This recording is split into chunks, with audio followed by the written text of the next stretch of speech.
Хәерле кич исәнмесез. Яңа гасыр каналында безнең республика, безнең гамәл тапшыруы. 4 октябрьдә Владимир Путин илдә рәсми рәвештә әтиләр көне кертелү турында указга кул куйды. Ул хәзер ел сайын октябрьнең 3-нче якшәмбесендә билгеләп үтеләчәк. Россия күләмендә бу датаны рәсмиләштерү гаилә институтын ныгыту һәм балалар тәрбияләүдә аталарның әһәмиятен арттыру өчен дип аңлатыла. Әтиләр көне бу елга узды, нәкъ 1 айдан әниләр көне. Ул 1998 елда ук Борис Ельцин указы белән кертелде. Шушы 2 датаны истә тотып, бүген программабызда гаилә традицияләре, балалар тәрбияләүдә әти-әни өлеше, балалы гаиләләргә дәүләт ярдәме турында сөйләшәчәкбез. Тапшыруыбызның спикеры Нигъматуллина Гөлшат Рәдиф кызы, Татарстан Республикасы Министрлар Кабинетының гражданлык хәле актларын теркәү идарәсе башлыгы. Исәнмесез. Исәнмесез. Ратикова Римма Атлас кызы, Бердәм Россия партиясенең Татарстан бүлеге сәркатибе урынбасары, Татарстан дәүләт советы депутаты. Хәерле кич. Мамин Әмир Хафизулла, Татарстанда әтиләр берлеге иҗтимагый оешмасы җитәкчесе урынбасары. Исәнмесез. Насырова Альбина Мөнир кызы, Татарстан дәүләт советы депутаты, Казанда күп телдә белем бирүче балалар бакчалары, мәктәпләрне гамәлгә куючы. Исәнмесез. Студиябезнең кунаклары. Хатиятуллина Алсу Фарис кызы, Татарстанның хезмәт, мәшгульлек һәм социаль яклау министрлыгының Балтач районындагы социаль яклау бүлеге җитәкчесе. Мәрдиева Алсу Фердинанд кызы, Россия пенсия фондының Татарстандагы бүлекчәсенең баш белгече. Гайфуллина Миләүшә Хафиз кызы, Бөтендөнья татар конгрессы каршындагы Татар гаиләсе фонды директоры. Шакиров Айрат Рифнур улы, Мамадыш районының әтиләр берлеге рәисе. Ахунова Гөлүсә Мәлик кызы, психолог. Һәм күп балалы әти белән әни, Рәдис белән Алиса Хәсәнҗановлар. Исәнмесез. Тагын бер кат хәерле кич, тапшыруыбызны дәвам итәбез. Әтиләр көнен булдыру тәкъдиме белән Владимир Путинга Бердәм Россия партиясе әгъзалары мөрәҗәгать иткән иде. Президент бу тәкъдимне хуплады. Бердәм Россия партиясе съездында Владимир Путин Россиянең киләчәге нык гаилә дип белдерде. Аны тыңларга тәкъдим итәм. Часто слышу, что нам нужна национальная идея. Все об этом говорят. Образ будущего.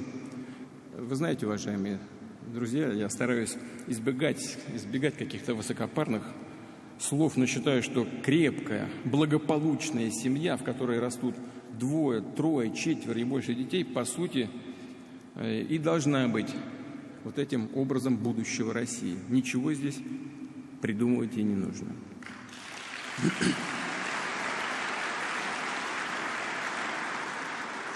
Дети, родительская любовь, солидарность поколений, безусловная ценность для всех традиций и культур нашей многонациональной и многоконфессиональной страны. И чтобы в России рождалось как можно больше детей, людям, семье, конечно же, нужен достаток, хорошая работа, доступное жилье, образование, здравоохранение и надежные социальные гарантии. И что очень важно, уверенность в завтрашнем дне, в том, что безопасность страны, безопасность наших детей, наших граждан будет надежно защищена от любых угроз. Что Россия будет развиваться стабильно, последовательно, что все позитивные достижения и результаты, которых мы добились, не будут растрачены, а напротив, будут только приумножаться. Владимир Путин әйткәннәрне тормышка ашыру өчен Бердәм Россия партиясе нык гаилә проекты буенча зур эш алып бара. Гөлшат Рәдифовна, сез Татарстанда аның координаторы. Төп эшегез буенча да гаилә мәсьәләләрен тирәнтен беләсез. Яшьләр арасында гаилә құручылар артсын, өйләнүчеләр гаилә кыйммәтләрен, тагын да кадерен белсен өчен менә бу проектның роле нинди? Дөресен әйткәндә, нык гаилә федераль проекты Россиянең 85 төбәгендә тормышка ашырыла. Шулай ук республиканың барлык муниципаль бердәмлекләрендә ул эш итә. Бу проектның иң мөһим һәм социаль яктан кирәкле проектларның берсе һәм һичшиксез ул демографик һәм социаль хәлне яхшырту, балалы гаиләләргә ярдәм итү, гаилә иминлеген үстерү белән бәйле иҗтимагый тәргеш булып тора. Үзебез өчен без үзебезгә шундый юлларны билгеләп куйдык. Ул ныклы гаилә, җаваплы ата-ана һәм күп балалы гаилә кыйммәтләрен үстерергә бәйле системасын булдыру. Ныклы гаилә программасында быел безнең 200-дән артык төрле чара планлаштырылган.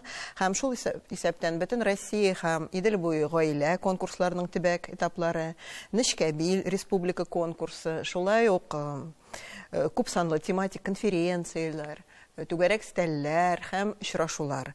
Әлеге чаралар турыдан-туры ныклы гаилә белән бәйле, ата-аналар белән һәм ел башыннан бирле парт проектның федераль координаторы адресына йөкле хатын-кызларга, күп балалы гаиләләргә ярдәм итү буенча төбәк чаралары мониторингы, 3 яшькә кадәр балаларны балалар бакчаларына урыннар белән тәэмин итү.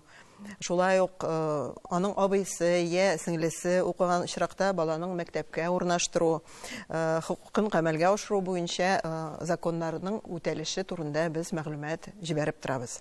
Безнең республикада тулайым алганда бу юнәлештә хәл уңай. Бу Татарстан Республикасы президенты Рөстәм Нургалиевич Миңнехановның һәм бүтән безнең бөтен район башлыклары тарафыннан даими игътибар булуы белән һәм контрольдә тоту нәтиҗәсе. Миша традициона менә Татарстанда Татарстан гаиләсе дигәндә без нинди гаиләне күз алдына китерәбез? Ничә яшьтә өйләнешәләр, ничә яшьтә бәби алып кайталар? Дөресен әйткәндә, гаилә турында сөйләшкәндә без бүгенге көндә үзебез өчен төрле гаиләне күз алдына китерәбез. Бүгенге көндә яшьләр дөресен әйткәндә төпле итеп уйлап, һәр нәрсәне бизмәнгә салып тормышка керәләр. Статистикага күз салсак, узган елда безнең 19468 гаилә дөньяга килде. Быел 9 ай эчендә без инде 19573 гаилә кырдык. Димәк, безнең 30%-ка гаилә кору артты. Бу безнең өчен бик шатлыклы хәбәр. Һәм инде өйләнүчеләр уртача 28-29 яшьтә безнең. Һәм инде яшьләр гаилә корырга ашыкмый. Алар уйланалар, алар сайланалар.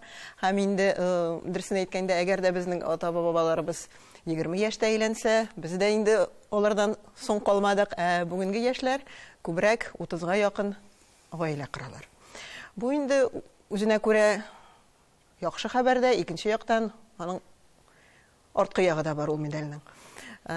Арткы ягы нәрсәдән тора? Дөресен әйткәндә, хатын-кызның, мин хәзер инде сәламәтлек ягыннан әйтәм дә, репродуктив системасы үзгәрә тора. Ел саен ул ылыгая бара дигәндәй. Һәм инде хатын-кыз үзенең тормышының кимчелеген куя үзе. Әгәр дә ул 20 яшьтә бала тапса, аның репродуктив системасы күрсәтә анырга ныграк юллар. Әгәр дә инде 30-дан соң ул бала тапса, аның вакыты азрак кала һәм инде 1 я 2 бала табалар. Шуның өчен безнең ул проблема дөньяга килде, ул бөтен дөнья күләм проблемасы, безнең республика гына өчен түгел, Россия күләмендә дә и дөнья күләмендә дә шундый проблема ул шактый зур бүгенге көндә күзәтелә. Әйе, менә җәмәгать фикерен өйрәнү фонды Россия халкыннан сораштыру уздырган. Күпчелек гаиләләрдә 2 бала булсын дип җавап биргәннәр. 3тән бире генә 3 бала булуын тели. Уйлап карасаң, менә бала табу ул бит инде шундый зур бәхет, демографик хәл уңай дип әйтеп булмый әле. Рима Атласовна, менә сез ничек уйлыйсыз? Менә бүгенге җәмгыятьтә ни өчен күп бала табу, гаилә кору ул беренчел максат булып тормый? Чынлапта бала туу, гаиләдә бала туу ул зур бәхет тә, һәм шул ук вакытта ул зур җаваплылык та, ул зур хезмәт тә, ул мәшәкать тә, ул күп акча да, зур акчалар да таләп итә. Проблемасы шундадыр да дип уйлыйм.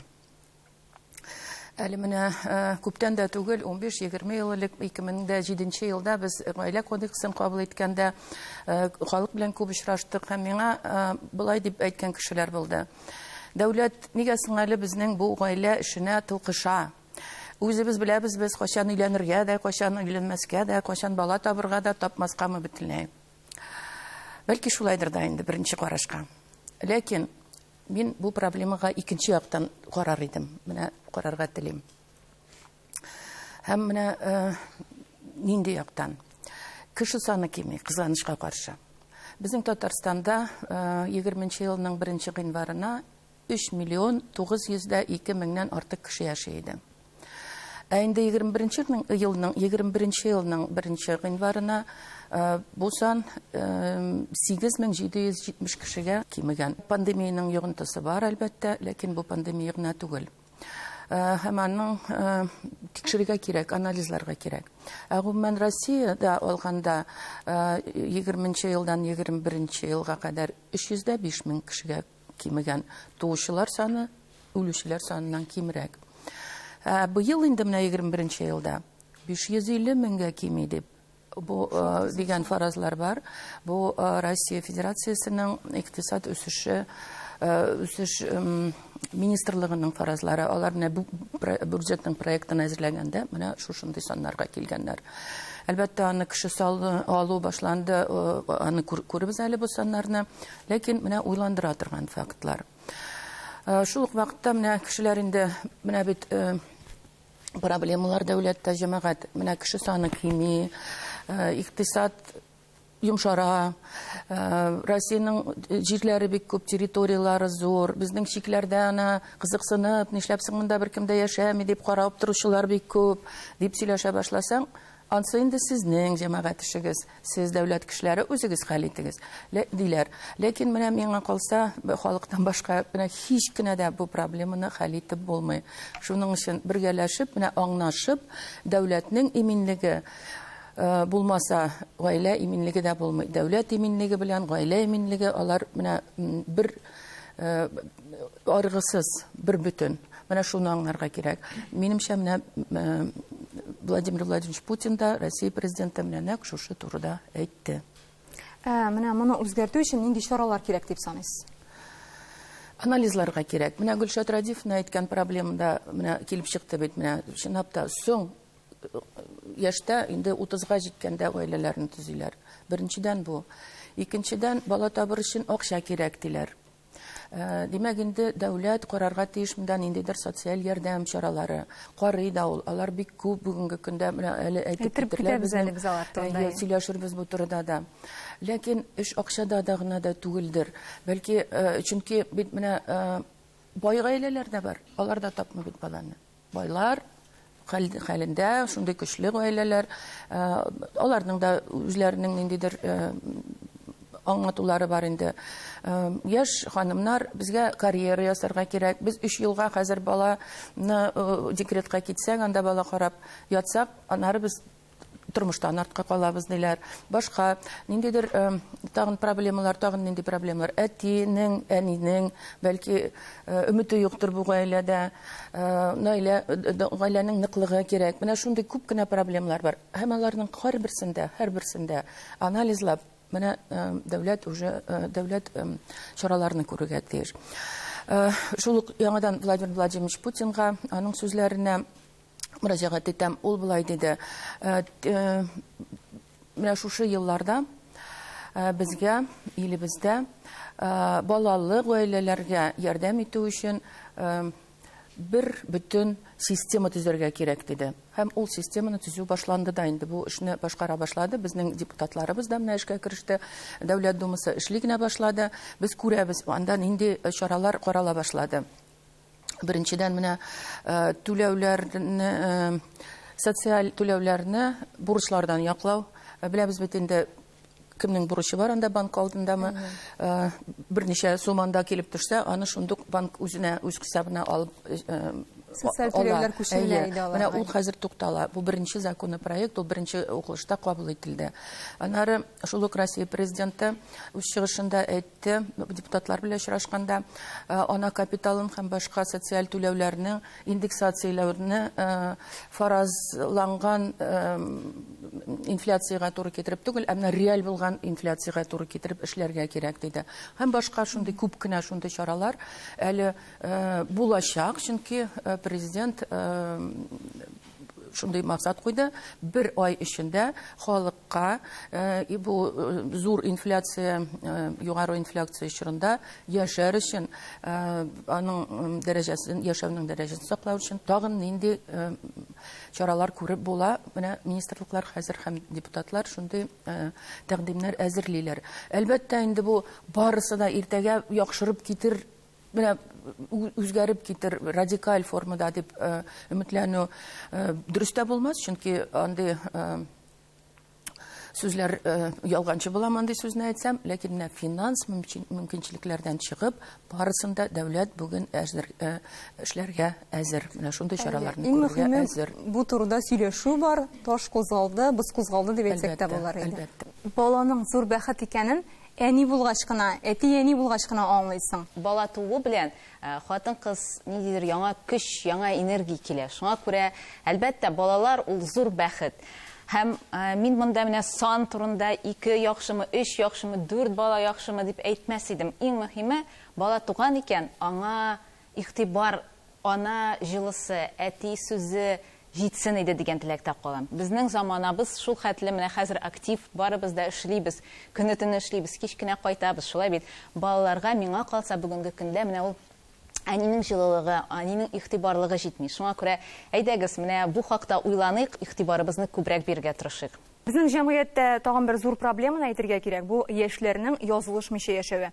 Алар гаилә моделен дөрес аңламый. Рәсми гаиләләрдә юк, балаларда юк дигән сүз. Гөлсәм Маликовна, сез психолог буларак әйтегез әле. Ничек уйлыйсыз, ни өчен яшьләр язылышмыйча яшәүне кулайрак күрә? Минем фикеремчә, бу иң беренче чиратта җавапсызлык һәм кем өчендер җаваплы булырга теләмәү. Чөнки менә безнең хәзер без яшибез информацион заманда, интернет заманында, шулай бит. Һәм интернеттан кеше күрәме. Интернетның ничек дип әйтим инде, тәэсире бик зур. Һәм дә инде монда яшьләрнең әти-әни тәрбиясе дә бик зур роль уйный. Әгәр дә әти-әни баласына шундый адымга барырга юл куя икән, әлбәттә, яшьләр җаваплылыктан котылып, тиз генә үз җайларынча яшәргә өйрәнәләр. Димәк, кечкенәдән әти-әни аңлатып үстерергә тиеш баласына. Менә син үсеп җитәчәксең, үз гаиләң булачак. Әлбәттә, гаилә коруга инде бала яшьтән үк, шулай бит, менә 3 яшьтән инде без баланы теге тәрбияли башлыйбыз. Гомумән бала инде ул карында чагында ук тәрбияләнә башлый. Һәм шуңа күрә минем фикерем шулай. 90-нчы елларда бит көчле, читилдән көчле идеология килде безгә. Ул әхлак иреге дигән нәрсә булды, әйме? Кем ничек тели, кем шуның белән яши, бүген яши, иртәгә китә дигәндәй, менә шуның да кире нәтиҗәсен, кире тәэсирен ничектер әле узып булмады. Аның өстендә эшләргә кирәк, әлбәттә. Психологларга һәм җәмгыятькә барыбыз бергә, җәмәгатьчелеккә берләшеп. Стәп җибәрим инде, бергә яшәгән парлар язылышкан, безнең шактый дөресен әйткәндә. Миңа калса, алар никахларын рәсмиләштергәннән соң ышанычлырак мөнәсәбәтләр үзенә таба. Һәм инде бу уртак тормышның башка этабы дип башлана. Дөресен әйткәндә, ул чынлап та шулай. Икенче проблемага килгәндә, безнең монда расланган проблема, ул дөресен әйткәндә балаларны кимсетү дип килеп чыга. Балаларның бузык гаилә моделе барлыкка килә. Һәм инде ул бала бит үсә, заманча үзгәргәч, заманалар үзгәргәч, ул сорау бирәчәк: "Кем минем әтием, нишләп сез язылышмагансыз? Нәрсә булган? Мин кем соң? Ничек бу дөньяда яшәргә була икән?" Вот шул турыда алар уйламыйлар, киләчәккә күз салмыйлар. Әгәр дә без балаларга, яшьләргә аңлатабыз икән безнең үзебезнең тормыш стратегиябызны, тормышның киләчәген һәм аның нинди юнәлештә алга таба баруын, алар үзләре аны хәл итәләр. Һәм мин эшкә килгәч, районнарга чыгып, түгәрәк стельләр оештыра башладык. Яшьләр белән очрашу, алар белән сөйләшү, ничек алар үзләренең тормышларын күз алдына китерәләр. Мин үземә шаккатырлык хәлгә килдем. Дөресен әйткәндә, яшьләр белән безнең бик аз сөйләшәләр икән. Алар үзләренең тормышларын алга таба 5 ел эчендә, 10 ел эчендә күрмиләр. Мин аларга сорау бирәм: "Сез нәрсә, ничек уйлыйсыз? Нәрсә планлаштырасыз 10 елдан соң?" Алар җавап бирәләр. Бәлки безгә мәктәпләрдә гаилә нигезләре дигән шундый бер фән дәрес кертергә кирәктер. Дөресен әйткәндә, Мәгариф министрлыгы бергәләшеп, без шундый гаилә турында, гаиләгә багышланган дәресләр алып барыла. Һәм инде алар бу дәресләр мәктәптәге укучылар гына түгел, аларга Алар гомумән студентларга кирәк, алар яшьләргә кирәк. Һәм инде ул дәресләр тулаем алганда ничек гаилә корырга, ничек тормышны алып барырга, ничек финанс чыгымнарны тотарга, шуларны өйрәтергә тиеш. Безнең яшьләр тормышка чыга, дөресен әйткәндә, әзерлексез. Вот сезнең белән килешәм. Безне бит әле тагын бер проблеманы әйтеп китәсем килә. Статистика буенча быелның 6 аенда гына да аерылышлар күләме кинәт арткан иде. Узган елның бу периоды белән чагыштырганда 50-60%-ка. Дөрес саннар әйтәмме? Юк, дөрес түгел, дөресен әйткәндә. Чынлыкта ничек? Безнең аерылышучылар проценты ничек? Дөресен әйткәндә, узган ел ул безнең күрсәткечләр буенча ковид аркасында дөрес булмады. Без ярты ел күләмендә эшләмәдек. Юридик язмалар ясамадык, дөресен әйткәндә, никахлашу да тоткарланып торды, аерылышу да тоткарланып торды. Шуның өчен ул күрсәткечләр, дөресен әйткәндә, бүгенге көндә узган ел белән чагыштырганда бик үк төгәл түгел. Әгәр дә без 19 елны күз алдында китерсәк дә, ул ел инде күрсәтә безнең шул ук дәрәҗәдә дигәндәй. Безнең андый әллә нинди үзгәрешләр юк. Бу ел әзрәк рәткә кердеме? Быел әзрәк кермәде. Ну, шул урында, шул дәрәҗәдә калды. Без менә статистика буенча 3 гаиләнең берсе аерылыша дип әйтә идек. Хәзер ничек статистика менә? Шулай. Һәм инде гаилә тормышында яшьләр аны белеп бетермиләр. 3, 5 ел, 7 ел, 10 ел, 15 ел, алар кризис чорлары. Һәм шуны белә торып, психологик ярдәм алып, бу кризис чорларны кичерергә була. Әгәр дә безнең психологик ярдәм үзәкләре нык иттереп тулаем алганда эшне алып барсалар, без бу проблеманы чишә алабыз. Һәм инде дөресен әйткәндә, шуны истә тотып күз алдына китерергә кирәк, безнең суд аша бик күп аерылышулар. Демәк, балалы гаиләләр. Балалы, чынлап та, алар 80%-ка безнең тәшкил итә. Нинди сәбәпләрне күрсәтәләр аерылышучылар? Төрлечә. Характер туры килмәгән, акча җитешми, ипотекага керергә кирәк дип әйтәләр. Монда төрле чаралар дөньяга килә. Рәхмәт, Гөлшат Рәдифовна. Менә аерылганнан соң бик күп очракта балалар яти, яни белән кала. Бу очракта бер генә яклы тәрбия килеп чыга. Бу исә бала өчен дә шундый авыр яра, фаҗига дисәк тә дөрес булыр. Чөнки күп кырлы шәхес булып үсү өчен әти, әни дә тәрбиясе кирәк. Бер дәрәҗәдә дияр идем мин.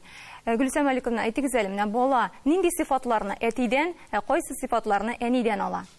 Кызганычка каршы гаиләләр төрле гаиләләр бар, шулай бит статистика буенча караган вакытта да инде менә идеал гаилә дип караган вакытта әнидән бала сабырлык, йомшаклык кебек сыйфатларны, җаваплылык сыйфатларын алса, инде әтидән ала торган сыйфатлар алар көчлелек сыйфатлар булырга тиеш. Бит гаиләдә нык терәк бирәтер булырдай кеше үстерә торган сыйфатлар булырга тиеш дип уйлыйм мин. Әмма дә ләкин кабатлап китәм, гаиләләр төрле һәм төрле гаиләдә инде бала төрле тәрбия ала. Бар шундый гаиләләрдә менә аерылганнан соң бала әни белән кала. Бит әти бәлки баланы кабул итми, күрәсе килми торгандыр. Бар шундый әниләр ике якны да тәрбияне дә бирергә тырышалар. Әмма дә ләкин әни кеше күпме генә көчле булмасын, балага әти кирәк. Аның әти дип әйтеп үсәсе килә, һәм нинди генә булса да инде аңа менә әти кулы кирәк. Шулай, рәхмәт. Гөлшат Рәдифовна, менә аерылышу чигенә килеп җиткән гаиләләрне дуслаштыру, аңлаштыру өчен ЗАГС идарәсе нинди эш алып бара?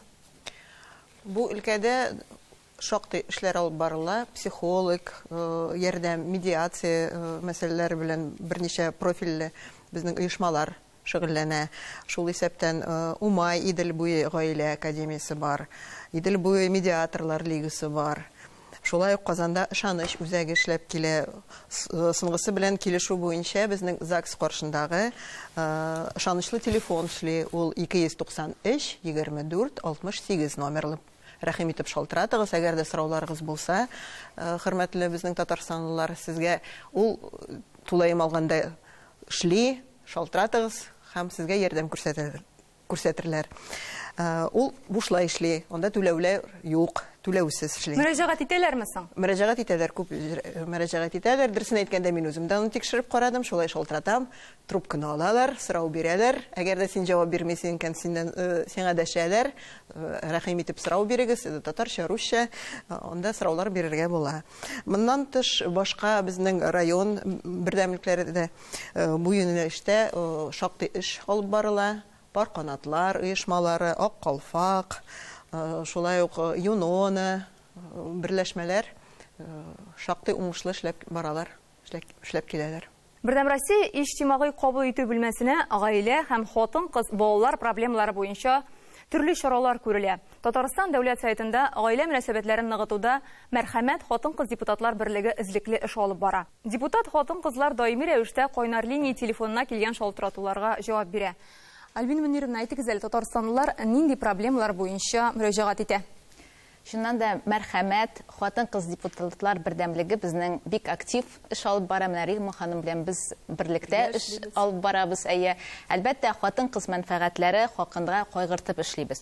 Ул да булса хатын-кызның сәламәтлеге, яшь әниләргә ярдәм күрсәтү. Шуннан да без бик актив эш алып барабыз. Ул да булса түгәрәк өстәлләр һәм инде менә кайнар линияга бик күп мөрәҗәгатьләрне кабул итәбез һәм әлеге проблемаларны шишу өчен без һәрвакыт бердәм эшлибез министрлыклар белән берлектә. Ешрак мәгариф өлкәсе белән бәйле сораулар, ул да булса балалар бакчаларына урнаштыру, мәктәпләргә керү, инвалид балаларны үстерүче әниләр шылтырата ярдәм сорап, төрле сораулар һәм шуннан да менә без аларны шишергә, ярдәм итәргә тырышабыз. Гомумән безнең бердәмлегебезнең һәрбер хатын-кызы шуннан да менә хатын-кызларга бик игътибарлы. Менә мин шәхсән үзем шуннан да кабул итү көннәрендә күбрәк хатын-кызлардан ярдәм сорап килүчеләрне ишетәм. Һәм алар арасында шундыйлар да бар. Миңа теге мөрәҗәгать итәләр инде үзебезнең шәхси балалар бакчалары булгач, менә күптән түгел генә шундый сорау булды. Хатын-кыз, балаларым күп, ләкин үземне шулай ук ачасым килә эш буларак. Менә балалар бакчаларын ачасым килә. Нинди ярдәм күрсәтә аласыз, нинди тәкъдим итә аласыз дигән сораулар белән дә киләләр. Һәм мин моңа бик шатмын, чөнки мин шуннан да зур теләк белән ярдәм итәргә, киңәш бирергә тырышам, чөнки үземдә эш баланасы һәм аңлыйм. Шуңа күрә мин шуннан да нәрсә дип уйлыйм.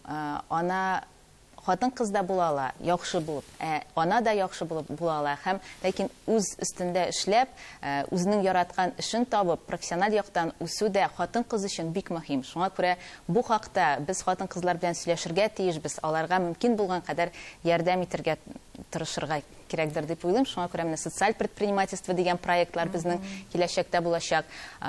Хатын-кызлар мөрәҗәгать итегез, без үз чиратыбызда һәрвакыт ачык. Алар менә кая мөрәҗәгать итә алар инде? Дөресен дә кызыклы бит. Үзеңне дә ачу, балаларны тәрбияләү. Әлбәттә, безнең ай сайын һәрбер хатын-кыз депутатның үзенең кабул итү сәгатьләре, вакыты бар һәм без әлбәттә килгән барлык хатларга җавап бирәбез, шалтыратышабыз һәм бик ачык. Сайлаучылар белән чынлап та без хәбәрдар. Һәм менә бу ел бит инде безнең сайлаулар елы булды һәм 6000-нән артык халыктан тәкъдимнәр җыйдык без, халык программасы. Кирттек аларны хәзер барысында анализлыйбыз. Анда бик зур өлеше аның менә шушы гаилә һәм хатын-кызлар һәм балалар мәсьәләләре белән бәйле булачак. Без аны белеп торабыз инде. Чынлап та бу зур проблема әле бүгенге көндә. Һәм торак мәсьәләләре буенча мөрәҗәгать итәләр. Менә бүген без элемтәдә дидем бит инде, бүген минем директка Инстаграмда бер ханым язды, минем округтан, Кукмара округыннан 4 балалы әни, иредә бар әлбәттә, кайнанасының өендә йортында торалар, алар безне куып чыгаралар, инде нишләргә инде ярдәм сорый. Менә бүген генә хәзер ярдәм итәбез дип булмый, ләкин менә уйлашырга кирәк, тагын шул чараларга дәүләт тарафыннан күрергә тиешле чараларга, алар арасында торак мәсьәләләр, яшь гаиләләр өчен торак мәсьәләсен хәл итү пунктлары да андый ниләр булырга тиеш әлбәттә. Бүген без гаилә ныклыгы, балалар тәрбиясе турында сөйләшәбез. 1 минуттан сөйләшүебезне дәвам итәрбез. Безнең белән калыгыз.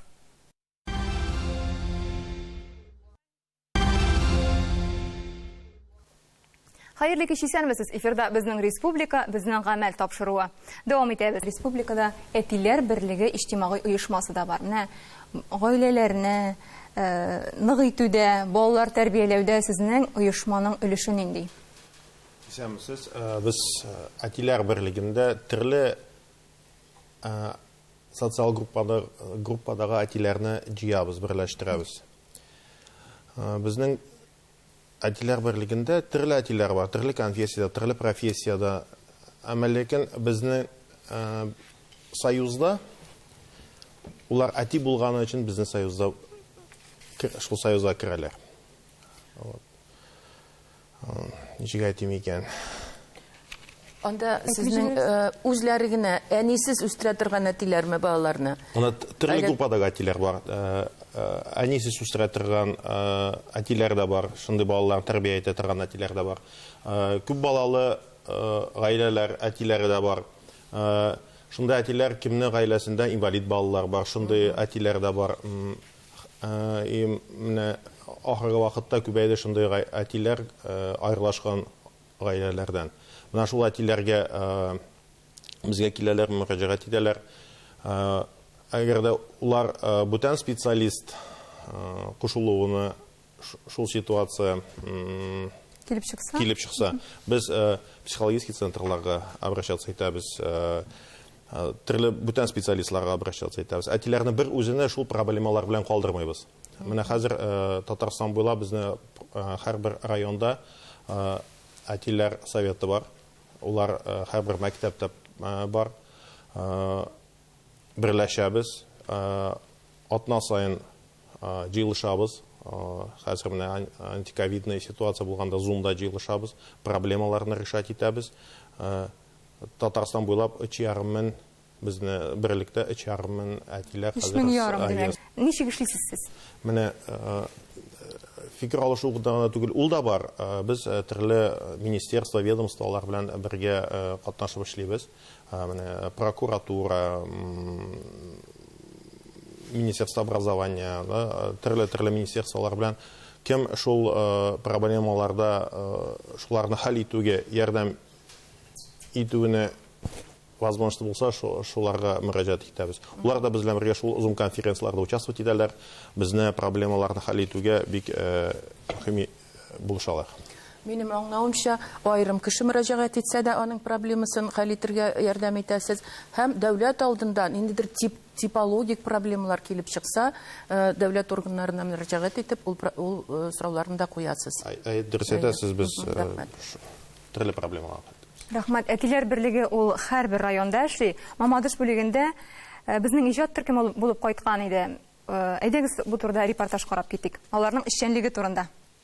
Вот, Данил, сейчас папа покажет, как надо. Мамадыш районының Кызылтау авылында яшәүче Егор Костин җирле супирәти. Аның үзенең 8 баласы 4 ел элек районның әтиләр берлегенә кереп, тагын 4 әтисез малайны үз канаты астына ала. 18 яше тулгач, өчесен тернәкләндереп олы тормышка җибәрәләр. Ә мөмкинлекләре шикле Дмитрийны үзләрендә калдырга булалар. Я сам воспитывался без отца. Мин үзем әтисез үстем. Чит абыйлардан тракторда йөрергә, бакчада эшләргә өйрәндем. Әти тәрбиясе никадәр мөһим икәнне беләм мин. Ул күз алдында үзгәрде. Имтиханнарын уңышлы тапшырды. Ну-ка, давай, заколачивай.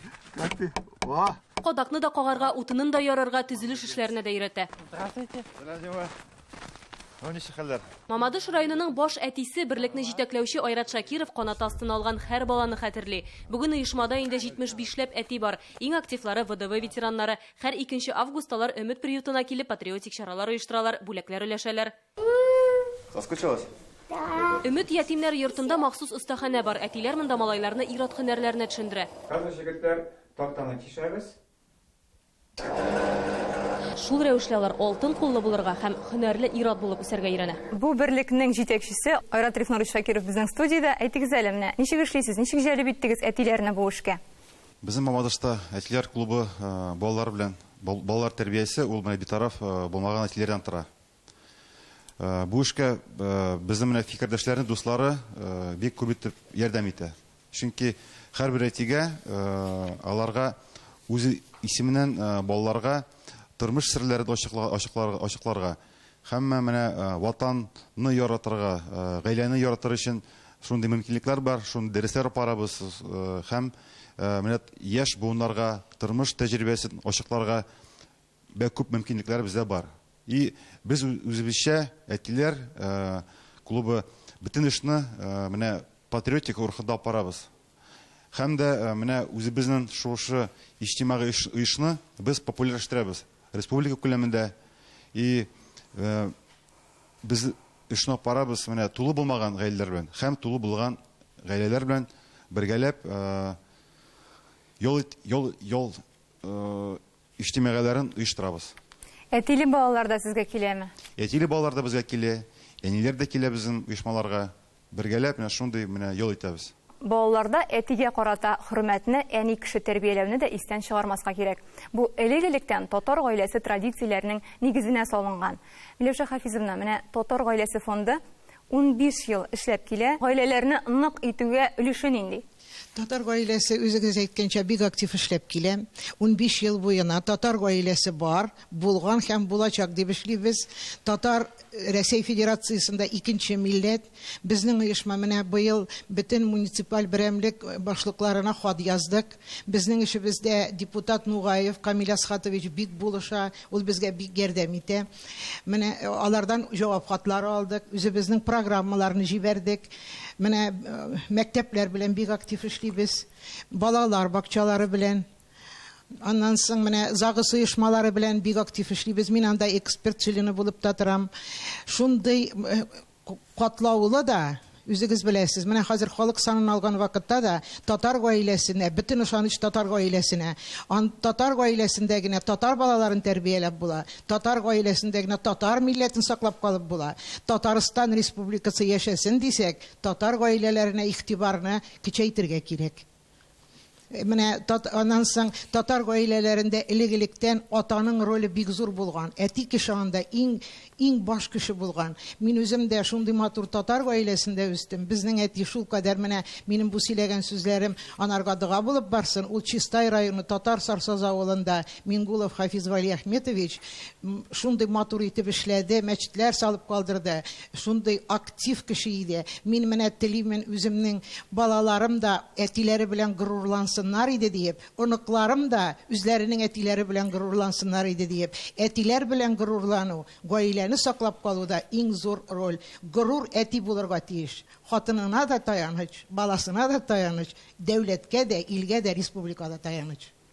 Менә мондый хисләр булсын өчен ул әти дә, әни дә бердәй кушылып эшләргә тиеш. Бердәй кушылып эшләргә тиеш. Татар гаиләсе шушының өчен актив эш алып бара. Бөтен эшләгән эшләребез татар гаиләсен саклап калу, татар телен, татар мәдәниятын, татар әдәбиятын саклап калу. Балалы гаиләләргә матди ярдәм итү йөзеннән быелның июленнән Владимир Путин өстәмә дәүләт ярдәме турында законга кул куйган иде. Федераль акчалар пенсия фонды аша бүленә. Алсу Ферзинатовна, әйтегез әле, менә бу федераль ярдәм турында сөйләшәбез. Бу нинди ярдәм? Моннан нинди гаиләләр файдалана ала? Әйе, безнең пенсион фонд тарафыннан балалы гаиләләргә дә күп кенә матди ярдәм күрсәтелә. Әйтеп китәсе килә инде, ул беренче чиратта ана капиталы. Бу программа безнең инде 2007 елдан бирле эшләп килә. Һәм инде 2026 елга кадәр озынайтылды. Шунда әйтәсе килә, элек елларда бу ана капиталы икенче балага бирелсә, хәзер инде 2020 елдан бу ана капиталы беренче балага бирелә. Шул ана капиталына кагылганда, шушы Россия территориясында яшәгән балалар гаиләсе ана капиталы акчасыннан ай сайын акчалатада акча алалар. Бу инде шушы әнисе декретта утырып акчалары җитмәсә, шушы гаиләдә бер гаилә әгъзасына 2 хезмәт хакы минимум түләү җитмәсә, аларга шушы ана капиталыннан айлата акча түлиләр. Инде тагын шушы яңа түләү безнең ул инде 2021 елның 1 июленнән барлыкка килде.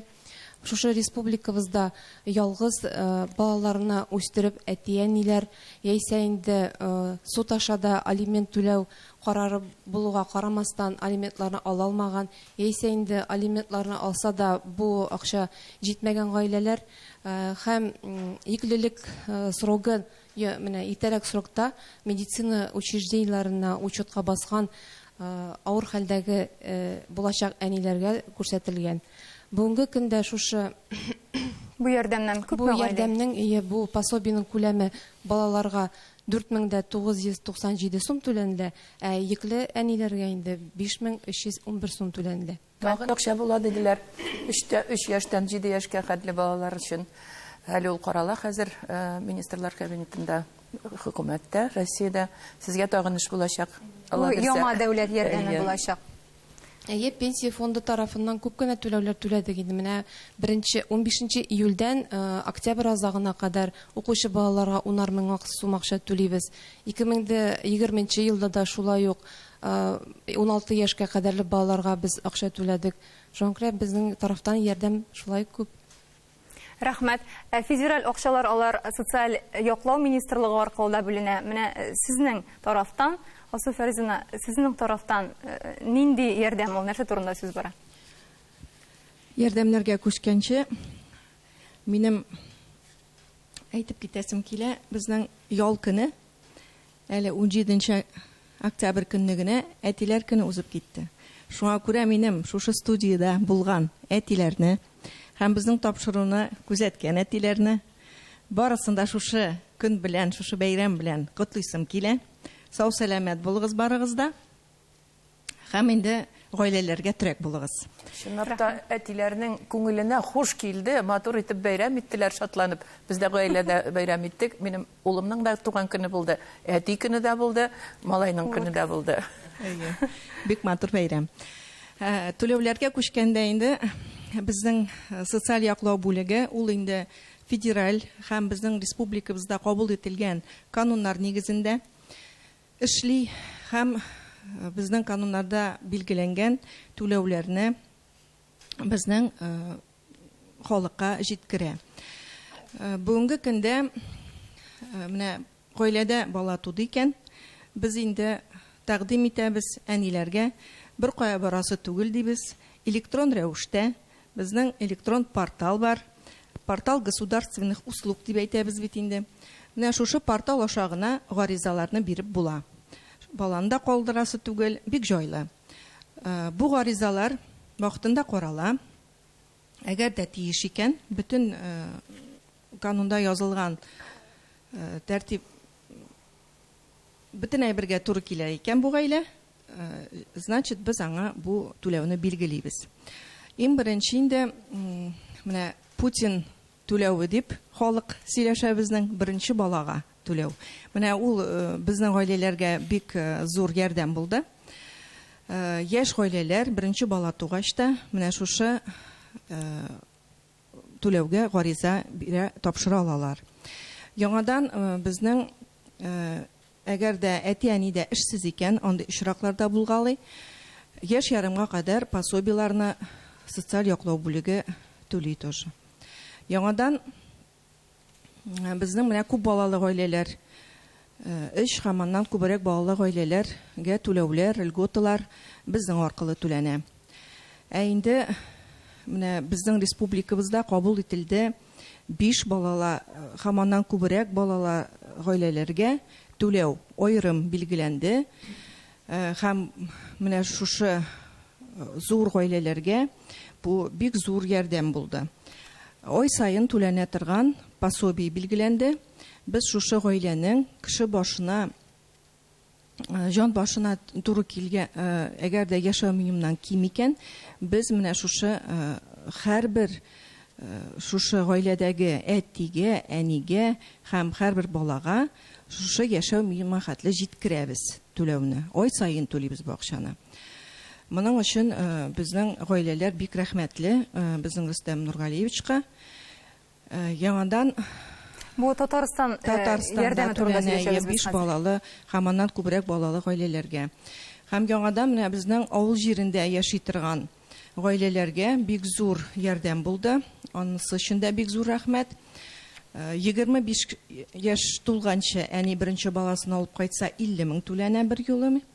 Һәм өченче бала аннан да күбрәк 29 яшы тулганчы алып кайтса 100 мең түләнә. Авыл җирендә бу бик кирәкле ярдәм булды. Бик зур рәхмәтле безнең әниләр. аннары яшәү дәрәҗәсе минимумнан түбәнрәк булган гаиләләргә пособиелар түлибез. Аларда безнең ай сайын түләнә. Яңадан менә 3 яшьтән 7 яшькә кадәр ансы без түлибез. 8 яше тулганчы бит инде ул түләнә. Менә ул тоже бик зур поддержка булды безнең гаиләләр өчен. Рәхмәт. Гөлшат Радифовна, менә әлеге ярдәм чараларын анализ ясап карадыгызмы? Буларның нәтиҗәсе нинди? Менә гаиләләр ныгыдымы безнең?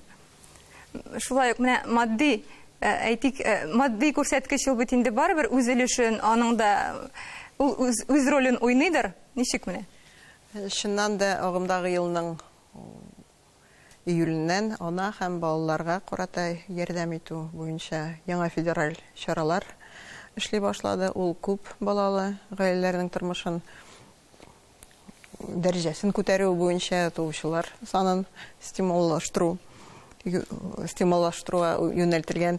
Әмма дөресен әйткәндә безнең ЗАГС күзлегеннән караганда ул нәтиҗәләр турында сөйләргә әле иртәрәк дип уйлыйм. Әгәр дә без шул бераз гына тоткарланып, аны күз алдына анализ ясарбыз, чөнки әле дөресен әйткәндә вакыт бик аз узды. Вакыт кирәк әле. Вакыт кирәк. Санны әйтеп китеп була. Менә 2007 елда бит ана капиталы барлыкка килде инде. 2007 елда кеше саны 700-800 мең кешегә кими иде ел сайын Россиядә. Хәзер менә әйткәнемчә, әле бу пандемия белән бергә 305 мең кешегә кимеде былтыр. Менә бит инде күрәбез, шактый сизелерлек. Әле ул гына түгел бит, әле бик күп безнең чаралар менә әйтеп киттек. Менә истәп кенә әйтеп китәм, безнең менә шундый, мәсәлән, менә безнең районда гына күзәтелә шундый күңелле дип әйтәм инде. 3 бал үсеш, безнең 3 бала белән генә туктап калмыйлар, безнең 4нче баланы алып кайтучылар бик күп артты. Бу быелгы тенденция. Менә 4нче баланы бик күп алып кайталар. Һәм без инде аларга тәкъдим итәбез. 4 белән генә калмагыз дибез. 5 кирәк дибез. Чөнки инде 5 бала булгач, анда пособиелар да артыграк түләнә. Һәм ана да аны медалена да ия булырга мөмкин, әгәр дә бу үрнәк гаилә икән. Республикабызда үрнәк гаиләләр күп. Аларны Татарстан президенты Рөстәм Миңнеханов еллык юлламасында залга чакырып бөтен Татарстанга өлге итеп күрсәтә. Президент Татарстанда яңа бүләк әти-әни фидакарлыгы медале булдыру турында тәкъдим белән чыккан иде. Әйдәгез аны тыңлыйк. Нык гаилә, көчле дәүләт һәм күп милләтле халкыбыз бердәмлеге нигезе, милли мәдәни традицияләрне һәм туган телне саклаучы булды һәм шулай булып калады. Республики мы приняли решение учредить новую госнаграду, медаль родительская доблесть, ата-ана фидакарлыгы. Ул дәүләт советы законы белән барлыкка киләчәк. Ул ана, ата фидакарлыгы дигән медаль. Хәзер документлар әзерләнә, законның проекты әзерләнә. Ноябрь аенда без аны карарга җыенабыз. Ул гаиләләргә тулайым биреләме, әллә яисә әтигә, әнигә? Юк, менә аның менә төп ана даны бар безнең, әйме? Россиядә ата-ана данлыгы дигән бар. Ә бездә ул ата-ана фидакарлыгы дип исемләнәчәк. Һәм ул бик шатлыклы хәбәр безнең өчен. Чөнки чынлап та бит әни генә булса ул тулы гаилә булмый, әти генә булса да булмый. Ул икеләтә, ике яктан менә шундый бер бөтен җаваплылык булган гаиләләр. Булганда гына. Бүген безнең студиябезнең кунаклары күп балалы Хәсәнҗановлар гаиләсе. Шатландыгызмы әтиләр көне кертелүгә? Ул быел ничектер теге риск гына килеп чыкты дикмесең бәйрәм. Кинәт кенә килеп чыкты бәйрәм. Әле Аллага шөкер ул көнне без бөтенебез теге авылда идек. Без 3 бүген әти, Дәвәти, әти, мин үзебезнең кызларыбыздан, әнидән, тормыш иптәшемнән һәм балаларымнан бөтенебез бергә шул котлауларны кабул итеп, матур гына шәйләп, тәмле тормышлар белән үткәреп җибәрдек. Ничә бәйрәм барлыкка килгәнгә анага бит инде шатланырга гына, значит, тагын бер әниләр көне бар иде һәм бу әтиләргә хөрмәт тагын бераз гына арту булачак инде. Әтиләрне Алла бирсә, менә балалар уже быелгыдан соң инде ел саен кайтып һәрберсе кытлап, түгәрәк стелләрдә шәйләп алу, ул теге гаиләне тагын да ныклырак һәм тормышны күңеллерәк иттереп күрсәтәчәк бит. Шуңа күрә бик уңай карадык бәйрәмгә. Менә бүген күп балалы гаилә башлыгы булу җиңелме, кыенмы? Сездә 3 кыз бала тәрбиялисез. Без сездә кунакта булган идек, хәзер экранда кадрларны күрербез. Менә ничек? Күп балалы әти булу бүгенге көндә ул ничек менә? Ничек дип әйтим инде, ул һәр бала үзенең ризыгы белән туа бит инде. Шуңа күрә мен дә видеодагыча кызларым белән мәш килеп, шулай алардан деген назны алып, шундай шатланып, матур гына яшәп ятабыз. Эштән кайтып көрү белән һәрберсе анда аяк астында нәрсә барын карамыйча ишеп чыгалар инде, әти дип теге ул асылынып кочаклаулары, ул үзенә бер теге бөтен көне буе булган эш проблемаларын ынтылып, шулар белән яңадан кирип китеп, уйнашып, җырлашып, бишеп алабыз шунда. Ул теге Көч бирә инде бу. Көч бирә, энергия бирә, канатландыра. Алла бирсә, может, эш белән туктап та калмабыз әлеме? Өйләнешкәнче уйлаган идегезме? Күп балалы гаилә булырбыз дип. Планлаштырган идегезме? Юк. Хатын вообще өйләнгәчтән максимум бер бала кайтабыз дигән ие. Мин дә ул вакытта ярар дип башлар кирдем дә, шуны белән Аллага шөкер. Аллага шөкер, үзеннән үзе барлыкка килеп тордылар. Алиса, менә гаилә учагын саклау, хатын-кыз гаилә учагын саклаучы дип әйтәбез бит инде. Менә сезнең гаиләдә ничек, кемнең өлеше күбрәк? Әлбәттә, инде ул хатын-кызның роле. Минем төп роль инде ул безнең әти безгә эштә ул. Мин балаларны да әтигезне хөрмәт итәргә кирәк дип өйрәтәм.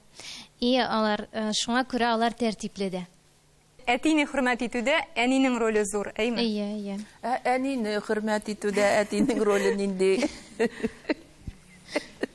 Инде бездә теге кайсы вакытта менә теге Алла кызыбызда була бит инде хәзер уже теге каядыр күреп кайталар, каядыр нәрсә телевизорда күрәләр. Ниндер анда теге үзенчә уйламый да ул, ниндер каршы яшькә әйткән кебегрәк сүз ышкынып китергә мөмкин. Шул вакытта инде теге кызым кая әниеңә бар гафу итеңез дип, ул теге обратный тоже бумеранг кебек хатыным мине хөрмәт итәргә өйрәтсә, минем чиратта инде әниегезгә сүз әйтәсез булмагыз, булышыгыз дип шулай сеңдерәбез инде. Алла бирсә нәрсә булып чыгар. Минем свободныйрак итеп тәрбиялисе килә, наверное. Иң беренче, барыбер әтигә тәрбияне ул биргәч, алар икенче төрлерәк кабул итә. Миңа алар дус кебек тә кабул итә алар мине инде әни кешене. Тапшырубыз әкренләп ахырына якынлашты. Менә гаилә җәмгыятенең төп нигезе Риматласын менә киләчәктә гаилә кору популярлашсын өчен яшьләр арасында ничек эшләргә дип уйлыйсыз? Без инде бүген күбрәк гаилә ул чынлап та җаваплылык, шундый йөкләмә, шундый ниндидер бер зур, авыр хезмәт итеп күрсәтеп сөйләштек. Ләкин ул чынлап та дөресен әйткәндә гаилә ул зур бәхет. Без шулай дип башлаган идек тапшыруыбызны. Шулай дип тәмамларга да кирәк. Менә чынлап та нинди матур гаилә, ничек матур итеп сөйләделәр. Гаиләгә өйгә кайтып керәсең, ул бит зур бәхет чынлап та. Балалар йөгереп килә, кочаклый, үбә сине. Ул тыныч, күңел тынычлыгы. Ул бәхет чын мәгънәсендә.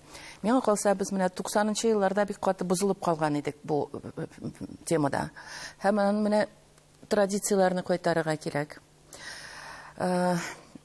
Әгәр дә менә ниндидер шундай иреклек модага кергән булса 90нчы елларда, бүгенге көндә гаиләне модага кертергә кирәк.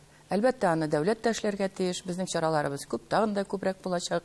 Без моны беләбез инде, депутатлар да, президентларыбыз да әйтеп тора. Әмма кешеләр үзләре аңларга тиеш. Әйе, ул җаваплылык, ләкин ул бик зур бәхет. Гаиләдә яшәү, балалар үстерү. Дус тату гаиләләрдә генә балалар бәхетле була. Без хәзер пандемия чорында яшибез, югалтулар күп. Бер-берегезне саклагыз. Менә бүгенге тапшыруыбызга килгән кунакларга зур рәхмәт әйтәм. Исән-сау булыгыз.